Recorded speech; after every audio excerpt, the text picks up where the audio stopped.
ബിസ്മില്ലാഹിർ റഹ്മാനിർ റഹീം. മുസ്ലിമീങ്ങൾക്കിടയിൽ വളരെ വ്യാപകമായി കാണാവുന്ന പിഴവുകളിൽപ്പെട്ട ഒന്നാണ് തഖ്ബീലുൽ മുസ്ഹഫ്. ഖുർആൻ ആയത്തുകൾ പ്രിന്റ് ചെയ്തിട്ടുള്ള മുസ്ഹഫ് ചുംബിക്കുക എന്നുള്ളത്. അങ്ങനെ പ്രവർത്തിക്കുന്നതിന് യാതൊരു അടിസ്ഥാനവുമില്ല. ഖുർആനിൽ നിന്നോ സുന്നത്തിൽ നിന്നോ നമ്മുടെ സച്ചരിതരായിട്ടുള്ള മുൻഗാമികളിൽ നിന്നും ഒന്നും എന്ത് ചെയ്തിട്ടില്ല, ഒരു തെളിവും അതിനെ തൊട്ട് സ്ഥിരപ്പെട്ടു വന്നിട്ടില്ല.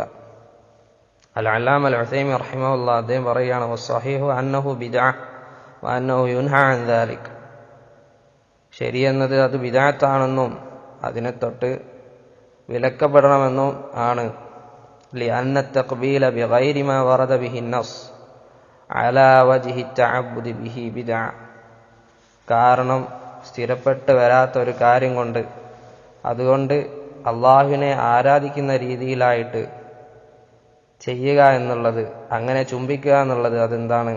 ബിദ്അത്താണ്. കാരണം അതിനെ തൊട്ട് ഒന്നും തന്നെ സ്ഥിരപ്പെട്ടു വന്നിട്ടില്ല. യുൻഹ അൻഹ, അതിനെ തൊട്ട് വിലക്കപ്പെടണം. അൽ ഇമാമുൽ അൽബാനി റഹിമഹുല്ലാഹ് അദ്ദേഹം പറയുകയാണ്, ലാ യജൂസു തഖ്ബീലുൽ മുസ്ഹഫ്. മുസ്ഹഫ് ചുംബിക്കൽ അനുവദനീയമല്ല.